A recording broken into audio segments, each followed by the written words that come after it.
कल्पना करो, एक ऐसा वक्त जब भारत सोने की चिड़िया कहलाता था, मगर उस चिड़िया के पंखों को नोचने वाले गिद्ध भी आसपास मंडरा रहे थे।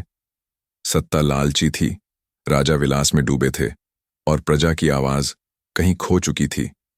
इसी अंधेरे समय में एक साधारण सा दिखने वाला ब्राह्मण बिखरे बाल, आंखों में आग, हाथों में छड़ी और होठों पर मौन इतिहास के सीने में उतरता है। उसका नाम कोई नहीं जानता, मगर उसकी चाल में ऐसा आत्मविश्वास है कि वक्त भी एक पल के लिए रुक जाए। वो न तलवार उठाता है, न सेना लेकर आता है, फिर भी जिस साम्राज्य को हजारों योद्धा नहीं बदल सके, उसे वो अकेला बदल देता है। वो था चाणक्य। लेकिन चाणक्य क्या था? एक विद्वान, एक रणनीतिकार, एक क्रांतिकारी, या एक ऐसा इंसान जिसे अपने देश से इतना प्रेम था कि उसने अपना पूरा जीवन समर्पित कर दिया, जिसे उसने खुद देखा भी नहीं था। उस भविष्य के लिए और उसके इस सफर की नींव बनी चाणक्य नीति। मगर यह नीति कोई किताब नहीं थी, ये तो उस आग की भाषा थी जो चाणक्य के भीतर जल रही थी। एक ऐसी आग जो अंधेरों को जलाकर रोशनी में बदल देती थी।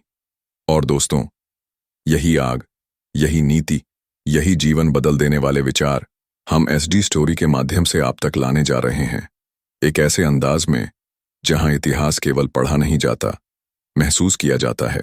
एसडी स्टोरी पर हम कहानियां नहीं सुनाते, हम जीवन के छुपे हुए उस दर्शन को जगाते हैं जिसे आपने जाना तो है, मगर अब तक समझा नहीं। तो जब आप हमारी आवाज सुने तो सिर्फ शब्द मत सुनना, उन शब्दों में छुपी हुई वो सच्चाई सुनना जो शायद अब तक किसी ने आपको बताई ही नहीं। क्योंकि एसडी स्टोरी पर चाणक्य नीति एक सीधा प्रसारण नहीं है, ये एक यात्रा है। एक यात्रा आपके भीतर, जहां आप अपनी कमजोरियों से लड़ते हैं, अपने डर से आंख मिलाते हैं और उस इंसान से मिलते हैं जो सालों से आपके अंदर तो था, लेकिन सो रहा था। क्या आपको लगता है कि दुनिया आपको समझ नहीं पाई, कि आपकी मेहनत अनदेखी रह जाती है, कि आपकी आवाज कोई नहीं सुनता? तो अब सुनिए चाणक्य की वो नीति जो सदियों बाद भी उतनी ही जिंदा है। और सुनिए एसडी स्टोरी पर, क्योंकि यहां हर कहानी के पीछे एक जुनून है, एक सच जो आपको बदल कर रख देगा। याद रखो, ये शुरुआत है उस आग की जो आपको राख नहीं बनाएगी बल्कि चमकने वाला अंगारा बना देगी। तो क्या आप तैयार हैं? क्योंकि ये सिर्फ एक एपिसोड नहीं, ये एसडी स्टोरी की वो प्रस्तुति है जहां इतिहास बोलता है और भविष्य आपसे बनता है। चाणक्य नीति अध्याय 1, मौन की शक्ति, the silent power of wisdom. कभी सोचा है कि इस संसार में सबसे बड़ा हथियार क्या है? तलवार, धन, सेना या फिर सत्ता? नहीं, ये सब क्षणिक है। सच्चा हथियार वो होता है जो बिना आवाज के वार करता है, जो बिना खून बहाए हार दिला देता है।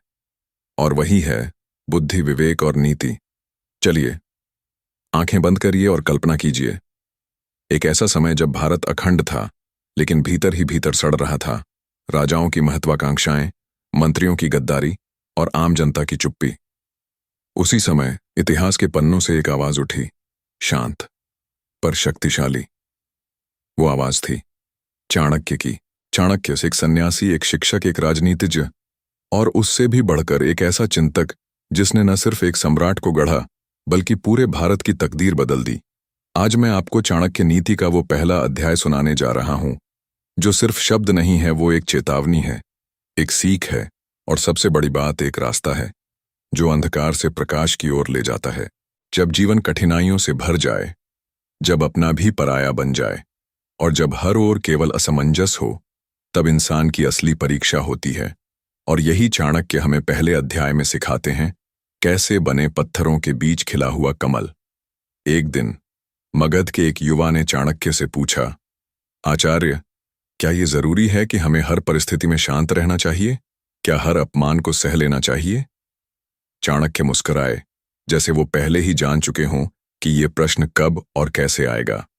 उन्होंने कहा, शांत रहना कमजोरी नहीं है, ये तो वो आग है जो भीतर भीतर जलती है और समय आने पर ज्वाला बन जाती है। अगर कोई तुम्हें बार बार नीचे गिरा रहा है तो तुरंत प्रतिक्रिया देना मूर्खता है।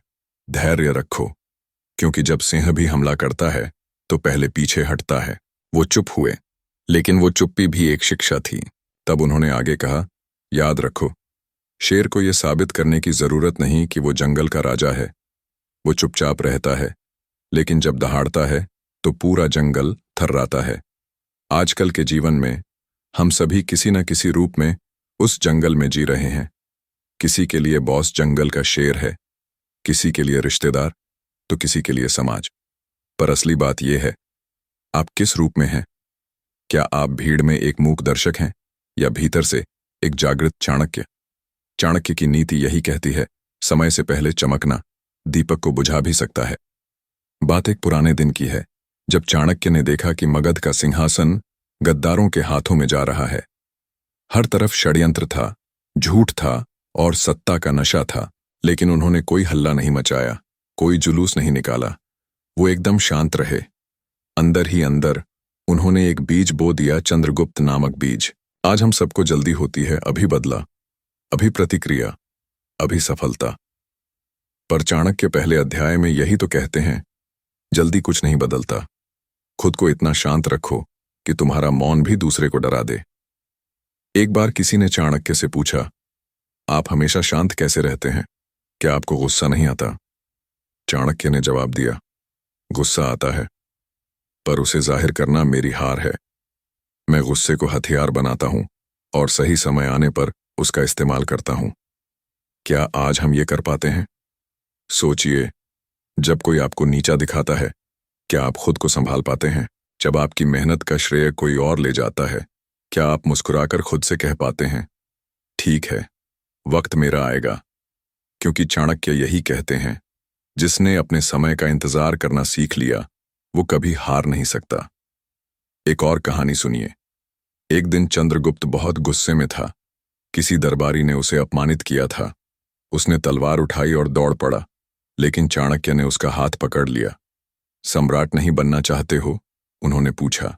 चंद्रगुप्त ने कहा, बनना तो चाहता हूं, पर ऐसे लोगों को सबक न सिखाऊं तो कैसे बनूंगा? चाणक्य बोले, सम्राट तलवार से नहीं बनता, सम्राट धैर्य से बनता है। अगर हर अपमान पर तुम तलवार उठाओगे तो लोग डरेंगे, पर सम्मान नहीं करेंगे। वो पल चंद्रगुप्त की जिंदगी का सबसे बड़ा मोड़ था। आज भी ये नीति उतनी ही सच्ची है। आपकी चुप्पी, आपकी सोच और आपके फैसले ये तय करते हैं कि आप किस दिशा में बढ़ रहे हैं। चाणक्य का ये पहला अध्याय हमें सिखाता है कि जो बाहर से खामोश होता है, वही अंदर से सबसे ज्यादा शक्तिशाली होता है। जो अपमान को पी जाता है, वो समय आने पर ऐसा सम्मान कमाता है कि अपमान करने वाले सर झुका लेते हैं। तो अब आप सोचिए, आपका जीवन किस ओर जा रहा है? क्या आप प्रतिक्रिया देने में ही समय बर्बाद कर रहे हैं, या चाणक्य की तरह शांत रहकर अपने समय का इंतजार कर रहे हैं? यह अध्याय बस एक शुरुआत है। ये उस अग्नि की पहली चिंगारी है जो आपके भीतर की चेतना को जागृत करेगी। आइए, इस नीति को सिर्फ पढ़ें नहीं, जिएं इसे, महसूस करें इसे और खुद को बदल डालें। क्योंकि अगला अध्याय और भी गहरा है, जहां चाणक्य बताएंगे कैसे अपने शत्रु को बिना छुए पराजित किया जा सकता है। जुड़े रहिए, क्योंकि ये सिर्फ चाणक्य की नीति नहीं, ये आपकी जिंदगी की नई दिशा है। चाणक्य नीति अध्याय 2, बिना युद्ध के शत्रु पराजय, defeating the enemy without a battle. कभी सोचा है कि सबसे बड़ा योद्धा कौन होता है? वो जो मैदान में तलवार लहराता है, या वो जो युद्ध से पहले ही दुश्मन को हरा देता है? चाणक्य कहते हैं, सबसे महान विजेता वो है जो बिना लड़े जीत जाए। अब जरा आंखें बंद करिए, कल्पना कीजिए एक ऐसे युद्ध की जहां न कोई शस्त्र चला, न कोई खून बहा, लेकिन फिर भी हार और जीत तय हो गई। क्योंकि जीत वहीं मिलती है जहां नीति, धैर्य और समझदारी हथियार बन जाए। ये कहानी है चाणक्य की, जो केवल शब्दों से सिंहासन हिला देते थे। और ये अध्याय उस रहस्य से पर्दा उठाता है कि कैसे शत्रु को हराया जाए बिना एक भी युद्ध किए। उस समय मगध की सत्ता डोल रही थी। राजा धनानंद अपने अहंकार और अत्याचार में अंधा हो चुका था। उसे लगता था कि उसके खजाने की चकाचौंध और सेना की ताकत कोई नहीं तोड़ सकता। लेकिन उसके महल के किसी कोने में कोई चुपचाप अपनी चालें बुन रहा था। वो न तलवार उठाता था, न किसी को डराता था। वो केवल देखता था, सुनता था और समझता था। वो था चाणक्य। उन्होंने कभी राजा को सीधे चुनौती नहीं दी, उन्होंने कोई जंग नहीं छेड़ी, बल्कि उन्होंने एक बीज बोया, एक बालक को शिक्षा दी, संस्कार दिए और उसमें वो आग भर दी जो एक दिन पूरे साम्राज्य को जला सकती थी। वो बालक था चंद्रगुप्त मौर्य। अब आप सोचिए, क्या आपके जीवन में भी कोई ऐसा व्यक्ति है जो बार बार आपको नीचा दिखाता है? कोई ऐसा जिससे आप भिड़ना चाहते हैं, लेकिन आपको लगता है कि आप हार जाएंगे? तो सुनिए चाणक्य का मंत्र, सीधा युद्ध मूर्खी का काम है। बुद्धिमान तो पहले युद्ध का कारण ही खत्म कर देते हैं। चाणक्य ने धनानंद को हराने के लिए सबसे पहला काम किया, उसकी सोच पर वार किया। उन्होंने जनता के बीच ऐसी जागरूकता फैलाई कि लोग खुद राजा से सवाल करने लगे। उन्होंने राजा के अपने ही मंत्रियों में फूट डाली ताकि वो एक दूसरे पर शक करें। और सबसे खास बात, उन्होंने अपनी सेना तैयार नहीं की, उन्होंने मनुष्यों को तैयार किया, क्योंकि चाणक्य जानते थे एक सच्चा योद्धा वो नहीं जो लड़ाई लड़ता है, बल्कि वो है जो लोगों का दिल जीत लेता है। एक बार किसी शिष्य ने पूछा, आचार्य, अगर कोई बार बार हमला करता है तो हम चुपचाप क्यों रहें? चाणक्य बोले, अगर तुम्हें बार बार काटा जा रहा है तो तुरंत प्रतिक्रिया देना तुम्हें कमजोर बना देगा, लेकिन अगर तुम उस समय चुप रहकर दुश्मन की कमजोरी समझ लो तो अगली बार तुम वार नहीं करोगे, तुम्हारा वार निर्णायक होगा। उन्होंने आगे कहा, जब बिच्छू डंक मारता है तो उसका डंक दर्द देता है, पर अगर तुम उसे मारने के चक्कर में खुद कांटों में गिर गए तो नुकसान किसका हुआ? जरा सोचिए, आपके जीवन में कितनी बार आपने आवेश में आकर गलत फैसले लिए? कितनी बार आपकी भावनाओं ने आपकी बुद्धि को पराजित कर दिया? चाणक्य नीति का यह दूसरा अध्याय हमें यही सिखाता है, विजय केवल बाहुबल से नहीं मिलती, वो मिलती है समय, सोच और संयम से। एक दिन जब चंद्रगुप्त ने पूछा, गुरुवर, हम कब युद्ध करेंगे? चाणक्य मुस्कुराए और बोले, जब हमारा युद्ध करना ही ना पड़े और शत्रु खुद हार मान ले, तभी हम सच्चे विजेता कहलाएंगे। उनकी यह नीति थी, दुश्मन को इतना उलझा दो कि वो अपने ही जाल में फंस जाए, उसे इतना भ्रमित कर दो कि वो अपनी ताकत पर ही शक करने लगे। और यही हुआ भी। धनानंद को चारों ओर से घेर लिया गया, जनता उससे मुंह मोड़ने लगी, मंत्री उसके आदेशों पर सवाल उठाने लगे और सेनापति चुपचाप हटने लगे। और अंततः जब कोई युद्ध नहीं हुआ, कोई सेना नहीं भिड़ी, तब भी एक सम्राट हार गया और एक नायक बन गया। अब आप सोचिए, क्या आप हर समस्या से लड़ते हैं? क्या आप हर चुनौती पर तुरंत प्रतिक्रिया देते हैं? या फिर आप भी चाणक्य की तरह और सही समय का इंतजार करते हैं, सोचते हैं, समझते हैं? क्योंकि यही इस अध्याय की आत्मा है। बुद्धिमान वो नहीं जो शेर से लड़ जाए, बुद्धिमान वो है जो शेर को अपने रास्ते से हटा दे, बिना लड़े। तो जब अगली बार कोई आपके आत्मसम्मान पर वार करे, जब कोई आपकी काबिलियत पर सवाल उठाए या जब कोई आपके रास्ते में कांटे बिछाए, तो बस शांत रहिए, धैर्य रखिए और अपनी रणनीति बनाइए, क्योंकि अगला अध्याय बताएगा कैसे अपनों की पहचान करें और किनसे सावधान रहें। ये चाणक्य नीति का सिर्फ आरंभ है, अभी तो पूरी नीति बाकी है, अभी तो बुद्धि की असली परीक्षा बाकी है। जुड़े रहिए, क्योंकि अब नीति का खेल गहरा होता जा रहा है और हर शब्द आपकी आत्मा को झकझोर देगा। चाणक्य नीति अध्याय 3, अपनों के बीच छिपे दुश्मन, the mask off the trusted ones. आपका सबसे बड़ा शत्रु कौन है? वो जो आपके सामने तलवार लेकर खड़ा है, या वो जो आपके कंधे पर हाथ रखकर दिल में झर भर रहा है? चाणक्य कहते हैं, सबसे बड़ा धोखा वो होता है जो विश्वास के भेष में आता है, क्योंकि सामने से वार करने वाले से बचा जा सकता है, लेकिन पीठ पीछे वार करने वाले से नहीं। आज इस अध्याय में हम उस अंधेरे कोने में झांकेंगे जहां धोखा मुस्कान बनकर मिलता है, जहां गद्दारी दोस्ती के कपड़ों में छिपती है और जहां एक छोटी सी चूक जिंदगी भर की बर्बादी बन जाती है। ये वो समय था जब चंद्रगुप्त को राजा बनना था, पर पहले उसे सीखना था कि अपनों में कौन अपना है और कौन सिर्फ मुखौटा पहने खड़ा है। एक बार चाणक्य उसे लेकर जंगल में ले गए। धूप तेज थी, रास्ता उबड़ खाबड़, लेकिन चंद्रगुप्त चुपचाप चलता रहा। अचानक चाणक्य रुक गए और बोले, अगर कभी तुमसे कोई ये कहे कि वो तुम्हारे लिए जान भी दे सकता है, तो सबसे पहले उसके शब्दों पर मत जाओ, उसके इरादों को देखो। चंद्रगुप्त ने पूछा, पर गुरुवर, कोई अपने इरादे कैसे छुपा सकता है? चाणक्य बोले, सबसे बड़ी चाल वही होती है जो दिखाई नहीं देती। कुछ लोग ऐसे होते हैं जो तुम्हारे साथ हंसते हैं, तुम्हारे साथ चलते हैं, लेकिन अंदर ही अंदर वो चाहते हैं कि तुम गिरो ताकि उन्हें ऊपर उठने का मौका मिल जाए। क्या आपने कभी ऐसा महसूस किया है कि कोई आपका बहुत करीबी, बहुत अपनापन दिखाता है, लेकिन जब आप मुश्किल में पड़ते हैं वो सबसे पहले किनारा कर लेता है? तो जान लीजिए, चाणक्य पहले ही चेतावनी दे चुके हैं। विश्वास करना एक कला है और उस कला में अगर चूक हो जाए तो पूरा जीवन बिखर सकता है। एक समय मगध दरबार में एक व्यक्ति था। नाम था राक्षस। शब्दों में मीठा, व्यवहार में सभ्य, लेकिन भीतर से विषैला। वो धनानंद का विश्वासी था। पर जब चंद्रगुप्त ने सत्ता हासिल की तब वो भी उनके पास आया। महाराज, मैं अब आपका वफादार हूं। लेकिन चाणक्य ने उसकी आंखों में झांक कर कहा, जो आदमी कल तक दुश्मन के साथ बैठा था वो आज मेरे साथ क्यों है? क्योंकि वो हार गया है, न कि बदला है। यहां चाणक्य ने वो सीख दी जो हर युग में अमर है। परिस्थितियां इंसानों को मजबूर करती हैं, पर वो क्या सोचते हैं ये हमेशा वैसा ही रहता है। आज जब आप अपनी जिंदगी के सफर पर हैं तो एक सवाल खुद से पूछिए, क्या जिन लोगों को आपने सबसे ज्यादा अपना समझा उन्होंने हर हाल में साथ निभाया, या जब समय कठिन आया वो अदृश्य हो गए? चाणक्य कहते हैं, कभी कभी सबसे बड़ी मूर्खता होती है आंखों से देखकर ही विश्वास कर लेना।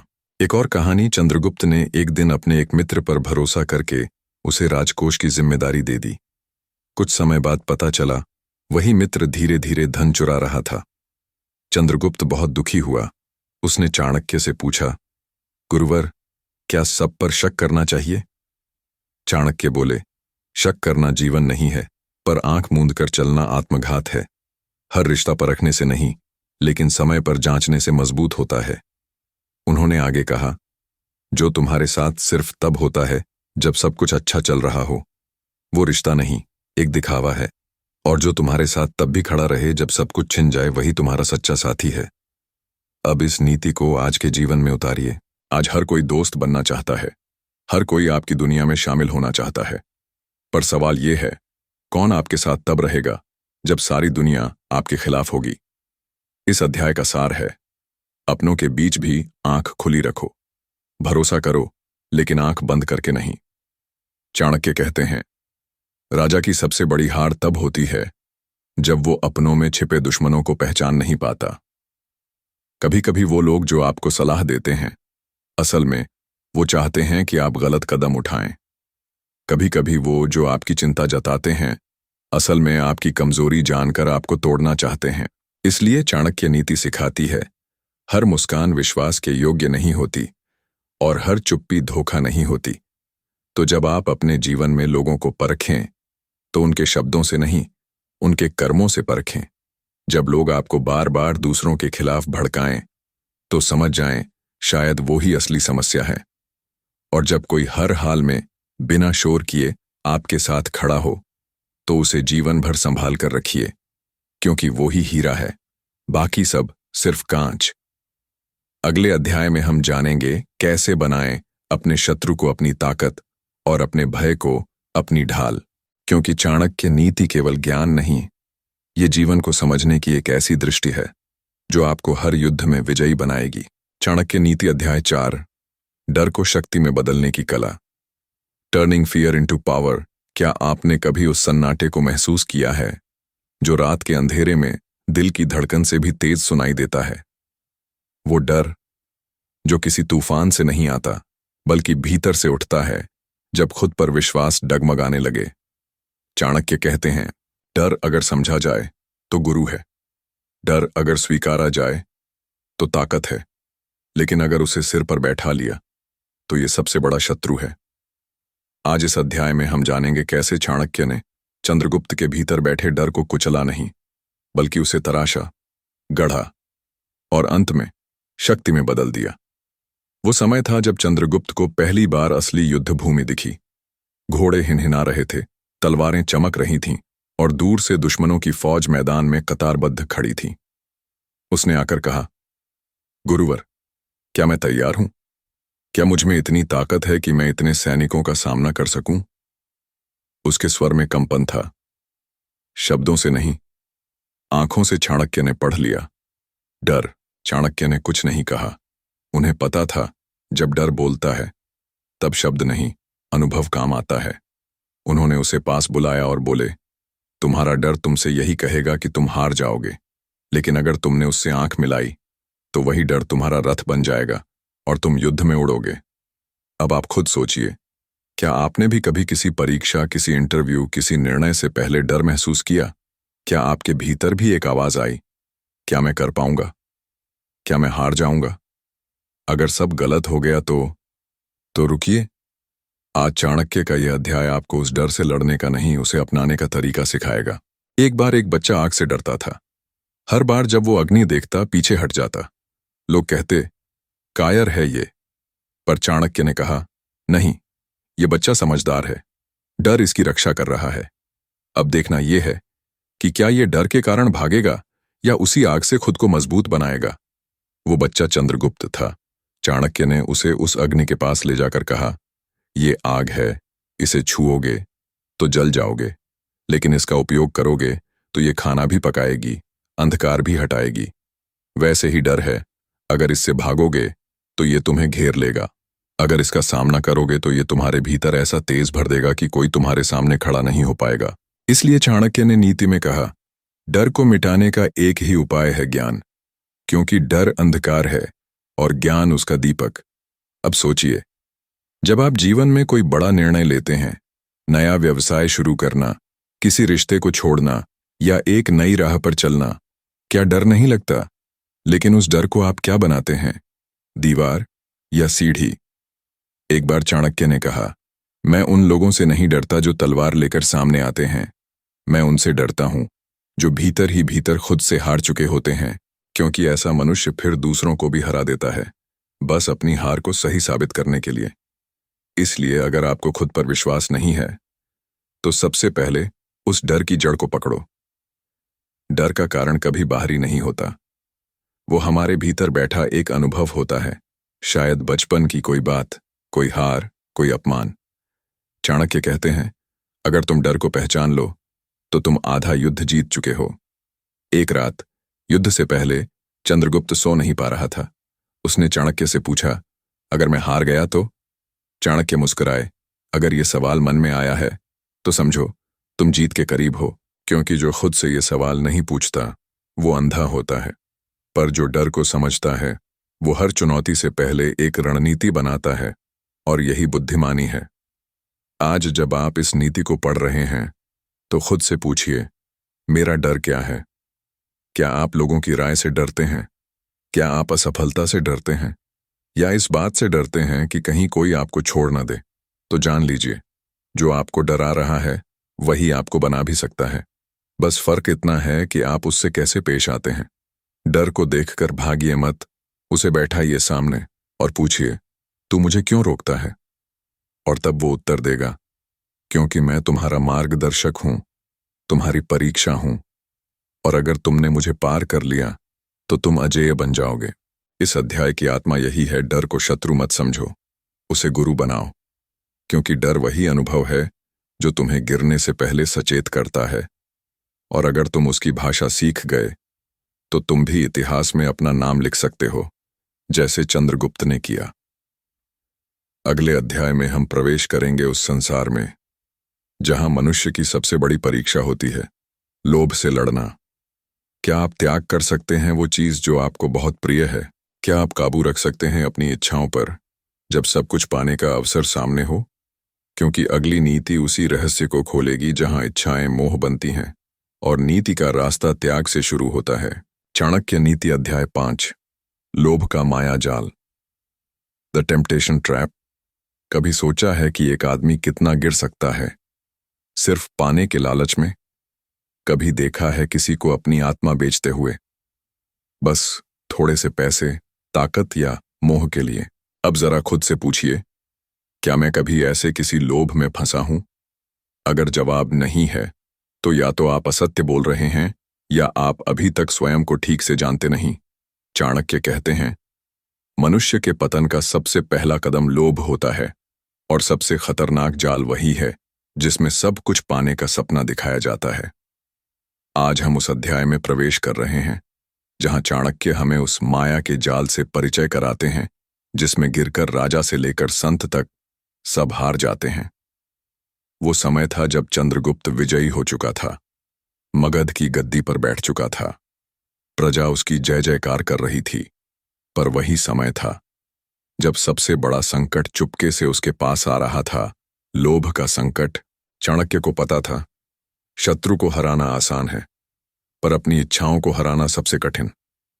उन्होंने एक दिन चंद्रगुप्त को दरबार के बीचों बीच खड़ा किया। चारों तरफ सोने की मूर्तियां, रत्नों के हार, चांदी के सिंहासन और सजी धजी दासियां। और फिर उन्होंने सवाल किया, सम्राट, ये सब तुम्हारा है, लेकिन क्या तुम इनमें से किसी एक चीज का भी गुलाम हो गए हो? चंद्रगुप्त चौंका। चाणक्य बोले, राजा वो नहीं जो सिंहासन पर बैठता है, राजा वो होता है जो उस सिंहासन से मोह न रखे। जिस दिन किसी चीज का लोभ तुम्हारे निर्णयों को प्रभावित करने लगे, उस दिन समझ लेना तुम राजा नहीं, केवल कठपुतली बन चुके हो। अब आप सोचिए, जब आपको कोई रिश्वत का लालच देता है, जब कोई रिश्ता आपको भावनात्मक रूप से इस कदर बांध लेता है कि आप सच और झूठ भूल जाते हैं, या जब कोई मौका आपको अपने सिद्धांतों को तोड़ने के लिए मजबूर करता है, क्या आप डगमगाते हैं? तो रुकिए, क्योंकि यही चाणक्य नीति की असली परीक्षा है। एक बार चाणक्य के पास एक व्यापारी आया। उसने कहा, आचार्य, मेरे पास बहुत धन है, मैं चंद्रगुप्त को युद्ध के लिए 1000 हाथी और सोने की मुद्राएं देना चाहता हूं। बस मुझे व्यापार में कुछ विशेष अधिकार चाहिए। चाणक्य मुस्कुराए, पर उनकी आंखों में वो मुस्कान शेर की चुप्पी जैसी थी। उन्होंने कहा, दान देने का अर्थ ये नहीं कि तुम नीति खरीद सकते हो। अगर तुम ये सोचते हो कि कुछ देकर किसी का विवेक खरीद सकते हो, तो समझ लो तुमने सिर्फ व्यापार सीखा है, जीवन नहीं। लोभ की सबसे बड़ी विशेषता यही होती है, वो आपको तुरंत कुछ देता है, लेकिन धीरे धीरे सब कुछ छीन लेता है। चाणक्य कहते हैं, लोभी व्यक्ति हर वस्तु को मूल्य से देखता है, पर मूल्यवान चीजें अक्सर मूल्यहीन दिखती हैं। आपके जीवन में क्या क्या चीजें हैं जिनका आप मोह नहीं छोड़ पा रहे? वो जरूरी नहीं कि सिर्फ धन हो। कभी कभी लोगों का प्रशंसा पाने का लोभ, कभी प्रसिद्धि का, कभी किसी के साथ का, तो कभी बचपन की किसी अधूरी ख्वाहिश का। लोभ सिर्फ सोना नहीं होता, वो हर वो चीज है जिसे आप खोने से डरते हैं, और उसी डर में आप अपना विवेक खो बैठते हैं। चंद्रगुप्त एक बार किसी युद्ध के बाद विशाल खजाना जीत लाया। प्रजा प्रसन्न थी, दरबार खिला हुआ था, लेकिन चाणक्य गंभीर थे। उन्होंने चंद्रगुप्त से कहा, इस खजाने की सुरक्षा से ज्यादा जरूरी है इस खजाने के मोह से अपनी आत्मा की रक्षा करना। क्योंकि उन्होंने देखा था इतिहास में राजा भरत, राजा हरिश्चंद्र, राजा जनक, इनमें एक बात समान थी, त्याग। और वहीं दूसरी ओर रावण, कौरव, राजा नंद, सबका पतन हुआ लोभ के कारण। अब आप सोचिए, आपका जीवन किस दिशा में जा रहा है? क्या आप अपने फैसलों में स्वतंत्र हैं, या कहीं कोई ऐसा लोभ है जो आपको अंदर ही अंदर खींच रहा है? अगर हां, तो चाणक्य की ये नीति याद रखिए, जिस दिन तुम अपनी इच्छाओं को वश में कर लोगे, उस दिन तुम्हारे भीतर का सम्राट जाग जाएगा। इस अध्याय का सार यही है, वो वस्तु जो आकर्षक लगती है, जरूरी नहीं कि वो लाभकारी हो। कभी कभी वो सिर्फ जाल होती है, सुनहरी जंजीर। अपने जीवन में जो भी निर्णय लें, उसमें ये जरूर पूछें, क्या मैं इसे वास्तव में चाहता हूं, या मैं बस इससे आकर्षित हूं? अब तैयार हो जाइए अगले अध्याय के लिए, जहां चाणक्य बताएंगे कैसे पहचाने अवसर को और कैसे बने समय से पहले समय को पढ़ने वाले।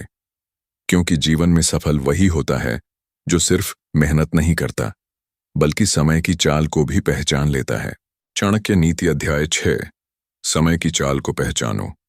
Mastering the right time.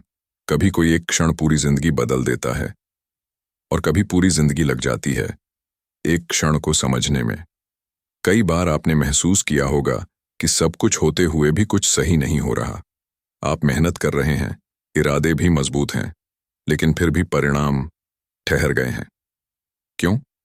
क्योंकि आप सही हो सकते हैं, पर अगर समय आपके साथ नहीं है, तो आपकी सारी समझ, सारी शक्ति, सारे प्रयास व्यर्थ हो जाते हैं। आज चाणक्य नीति का यह अध्याय उसी रहस्य को उजागर करता है, समय को जानना, पहचानना और उस पर सवारी करना। चाणक्य कहते हैं, जिसने समय की चाल को पढ़ लिया वह भविष्य का राजा बन गया, और जिसने समय को हल्के में लिया वह इतिहास बन गया, पर केवल एक चेतावनी की तरह। जब चंद्रगुप्त मौर्य चाणक्य से राजनीति की शिक्षा ले रहा था तो उसने एक दिन पूछा, गुरुवर, आप कहते हैं कि हर चीज का समय होता है, पर कोई समय अच्छा और कोई बुरा कैसे होता है? चाणक्य मुस्कुराए, समय खुद अच्छा बुरा नहीं होता, लेकिन इंसान की तैयारी ही तय करती है कि वो समय कैसा रहेगा। उन्होंने एक कहानी सुनाई। एक किसान हर दिन सूरज उगने से पहले खेत में पानी देता था। बीज जल गए। एक दिन वह देर से उठा, सूरज सिर पर था, उसने पानी डाला, पर मिट्टी तप चुकी थी। उसने वही काम किया जो रोज करता था, चुका था, पर समय बदल फसल नहीं उगी। अब आप सोचिए, कितनी बार आपने सही चीज गलत वक्त पर की, या गलत निर्णय ले लिया सिर्फ इसलिए क्योंकि वक्त को ठीक से नहीं पढ़ पाए। चाणक्य कहते हैं, सफलता मेहनत से नहीं, सही समय पर सही निर्णय लेने से मिलती है। एक बार मगध में सूखा पड़ा, प्रजा दुखी, अनाज कम, कुएं सूख गए। सारे मंत्री व्याकुल हो उठे, लेकिन चाणक्य शांत थे। चंद्रगुप्त ने पूछा, क्या हम कुछ नहीं करेंगे? चाणक्य ने कहा, करेंगे, पर अभी नहीं। अभी प्रजा को संयम सिखाना होगा। हम अभी सब कुछ दे देंगे तो भविष्य की भूख कहीं ज्यादा दर्दनाक होगी। पहले उन्हें सहन करना सिखाओ, फिर सही समय पर राहत देना, तभी वे उसका महत्व समझेंगे। यहां चाणक्य केवल राजनीति नहीं सिखा रहे थे, वो मनुष्य की प्रकृति को पढ़ रहे थे। समय का सम्मान करने का अर्थ है भावनाओं, हालात और संभावनाओं को एक साथ समझ पाना। एक बहुत महत्वपूर्ण नीति चाणक्य ने यही कही थी, समय के पहले कुछ भी मांगना मूर्खता है, और समय के बाद कुछ भी पाना शून्यता। चाणक्य हर कदम पर समय को देखकर चलते थे। उनकी रणनीतियां तब बनी जब दुश्मन सो रहा था, और उन्होंने वार तब किया जब दुश्मन की आंख खुली ही नहीं थी। क्यों? क्योंकि उन्होंने समय को साध लिया था। आज आप अपने जीवन में बहुत कुछ करना चाहते हैं। कुछ लोग नौकरी बदलना चाहते हैं, कुछ अपने रिश्तों में बड़ा कदम लेना चाहते हैं, कुछ व्यापार में नई दिशा देख रहे हैं। पर क्या आपने यह देखा, क्या ये इसका समय है? क्योंकि अगर नहीं देखा तो आप सबसे अहम नीति को नजरअंदाज कर रहे हैं। अब एक और गहराई से बात करें। आप खुद को कितना जानते हैं? क्या आप जानते हैं कि आपका समय कब आता है? हर व्यक्ति का एक उगता हुआ सूर्य होता है। हर किसी की एक संध्या होती है जब उसे विश्राम चाहिए। अगर आप जीवन के दोपहर में सुबह वाली ऊर्जा से काम लेंगे तो उलझन होगी। इसलिए चाणक्य कहते हैं, मनुष्य के भीतर भी समय है। उसका हृदय, उसका विचार और उसकी परिस्थिति सबका एक समय है। इस अध्याय की आत्मा बहुत सीधी है। वक्त से पहले कुछ भी नहीं होता, और जब वक्त आता है तो कोई रोक नहीं सकता। लेकिन वक्त आए उससे पहले तैयारी जरूरी है। तैयार वही होता है जो सीख रहा होता है, सुन रहा होता है और चेतन होता है। और यही चाणक्य की नीति है, तैयारी से पहले अवसर मांगे नहीं, और अवसर आने पर तैयारी अधूरी न छोड़ो।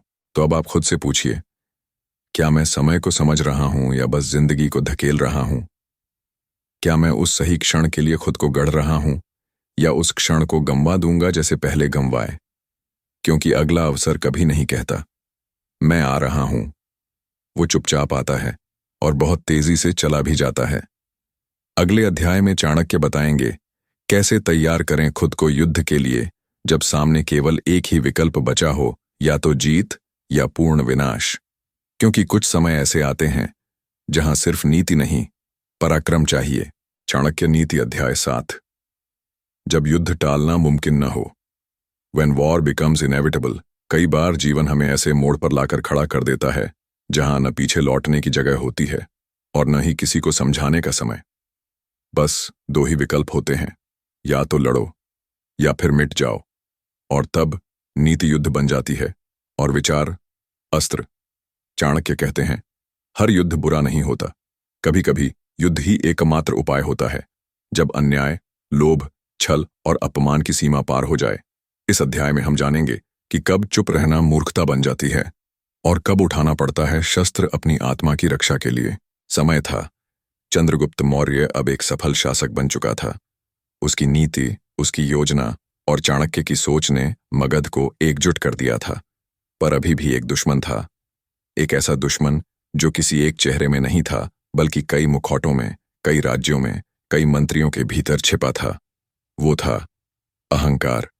दक्षिण के राजा, पश्चिम की सेनाएं और उत्तर के साजिशकर्ता, सबको चंद्रगुप्त का उदय खटक रहा था। एक दिन सभा में चाणक्य ने घोषणा की, अब समय है कि हम सिर्फ नीति से नहीं, युद्ध से भी जवाब दें। अब संवाद नहीं, जवाब चाहिए। अब कूटनीति नहीं, प्रतिघात चाहिए। चंद्रगुप्त ने पूछा, गुरुवर, क्या यही सही है? क्या युद्ध अंतिम उपाय है? चाणक्य बोले, जब वार्ता अपमान बन जाए, जब संवाद से सिर झुकाना पड़े, जब हर समाधान से सम्मान खो जाए, तो युद्ध ही धर्म बन जाता है। उन्होंने कहा, युद्ध केवल लहू बहाना नहीं है। युद्ध वो होता है जहां हम अपनी अस्मिता, अपने सिद्धांत और अपनी आत्मा की रक्षा करते हैं। अब जरा खुद सोचिए, आपके जीवन में ऐसे कितने मोड़ आए होंगे जहां आपने चुप रहकर सब कुछ सह लिया क्योंकि आप टकराव से बचना चाहते थे। लेकिन क्या मिला? आत्मसम्मान टूटा, लोगों ने आपको कमजोर समझा, आपको आपके ही मौन का मजाक बनाकर छोड़ दिया।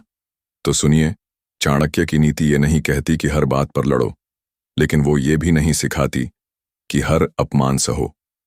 एक कहानी। पश्चिम के एक राजा ने चंद्रगुप्त को पत्र भेजा जिसमें लिखा था, तुम्हारी बढ़ती हुई ताकत हमें डर नहीं, घृणा देती है। अगर तुमने कदम पीछे नहीं लिए तो हम आक्रमण करेंगे। चंद्रगुप्त घबरा गया, पर चाणक्य ने पत्र फाड़कर आग में डाल दिया। वो बोले, जो डराने की भाषा बोले उससे कभी वार्ता नहीं की जाती। उसके लिए तैयार रहो, लेकिन डरो मत, क्योंकि जो डरकर झुकता है उसकी पीठ पर तलवारों की खेती होती है। अब बात करते हैं आपकी। क्या आप आज किसी ऐसे दौर से गुजर रहे हैं जहां कोई लगातार आपके आत्मविश्वास को कुचल रहा है? कोई ऐसा जिससे आप टकराना नहीं चाहते, पर वो हर दिन आपकी सीमाओं को और पीछे धकेल रहा है? अगर हां, तो चाणक्य का ये अध्याय आपको चेतावनी देता है। एक सीमा के बाद चुप रहना अपने ही चरित्र की हत्या है। युद्ध कई प्रकार के होते हैं, कुछ शब्दों से, कुछ चुप्पियों से और कुछ आत्मा के भीतर।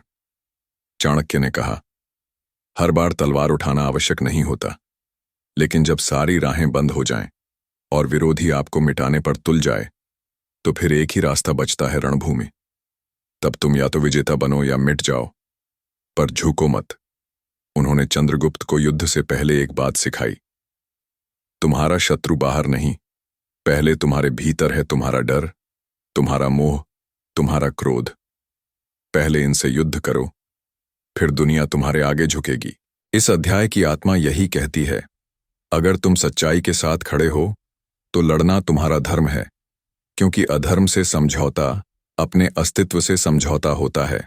जुड़े रहिए, क्योंकि अगली नीति बोलेगी कम पर समझाएगी सबसे ज्यादा, और आप जानेंगे चुप रहने की असली ताकत क्या होती है। चाणक्य नीति अंतिम अध्याय 8, मौन की असाधारण शक्ति।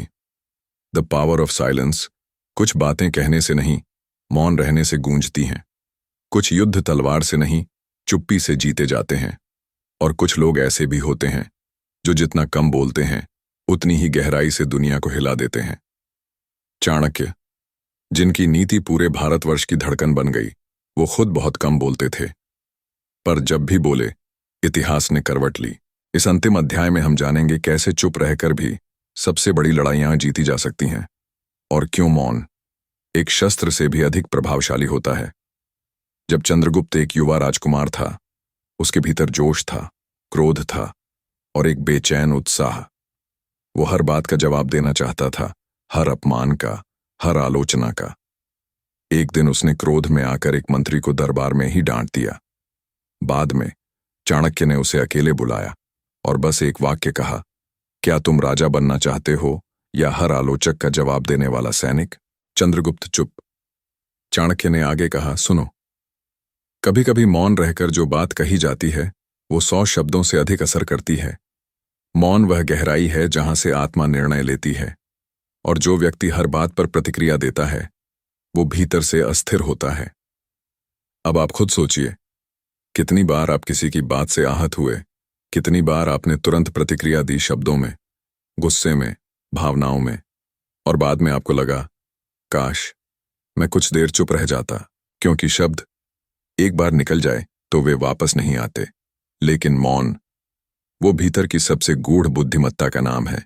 चाणक्य कहते हैं, जो मनुष्य सबसे कम बोलता है वो सबसे ज्यादा सोचता है, और जो सबसे ज्यादा सोचता है वही सही निर्णय लेता है।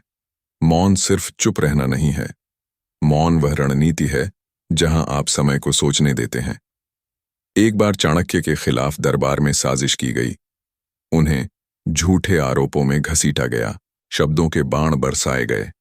कई मंत्रियों ने उनका विरोध किया, पर उन्होंने कुछ नहीं कहा, न प्रतिरोध न उत्तर। कुछ समय बाद सच सामने आया, साजिश बेनकाब हुई। चंद्रगुप्त ने पूछा, गुरुवर, आपने तब कुछ क्यों नहीं कहा? चाणक्य ने शांत स्वर में उत्तर दिया, जब सच्चाई तुम्हारे साथ हो तो समय तुम्हारा वकील बन जाता है, और वक्त जो साबित करता है वो किसी दलील से नहीं डगमगाता। चाणक्य की नीति यही थी, मौन रखो जब शब्दों की कोई कीमत न हो, और बोलो जब चुप रहना कमजोरी बन जाए। आज इस भागती दौड़ती दुनिया में हर कोई बोल रहा है, सोशल मीडिया पर, सड़कों पर, घरों में, लेकिन क्या आपने कभी मौन में खुद को सुना है? क्या आपने कभी उस चुप्पी में उतरकर अपने भीतर की आवाज को पहचाना है? मौन में क्लैरिटी है, मौन में शक्ति है, मौन में निर्णय है। इस अंतिम अध्याय की आत्मा कहती है, जो मौन रहकर दुनिया को पढ़ सके वही शब्दों से दुनिया को बदल सकता है। चाणक्य का पूरा जीवन, पूरी नीति यही सिखाती है कि बुद्धिमत्ता शब्दों से नहीं, संयम से आती है। जो हर समय प्रतिक्रिया करता है वो भीड़ का हिस्सा बनता है, और जो मौन रखकर समझता है वो भीड़ का नेता बनता है। आज जब आप यह अंतिम अध्याय पढ़ रहे हैं तो एक बार ठहरिए, आंखें बंद कीजिए और खुद से पूछिए, क्या मैं हर आवाज का जवाब देता हूं या मैं मौन रहकर उसका अर्थ समझता हूं? यही है चाणक्य की अंतिम सीख, कि शक्ति सिर्फ बाहरी नहीं, भीतर की भी होती है, और वो मौन से उपजती है। समापन वाक्य, चाणक्य की नीति सिर्फ सत्ता, युद्ध और राजनीति की नहीं थी, वो एक जीवन दर्शन था जिसमें धैर्य, समय, त्याग, मौन और विवेक की परख थी। और अब ये 10 अध्याय आपके जीवन के लिए एक दर्पण बन चुके हैं। इस नीति को पढ़िए नहीं, इसे जी जाइए, क्योंकि चाणक्य अब किसी पुस्तक में नहीं, आपके भीतर जाग रहे हैं। उम्मीद करते हैं आपको हमारी इस चाणक्य नीति कहानी पसंद आई हो तो हमें सब्सक्राइब करें। थैंक्स।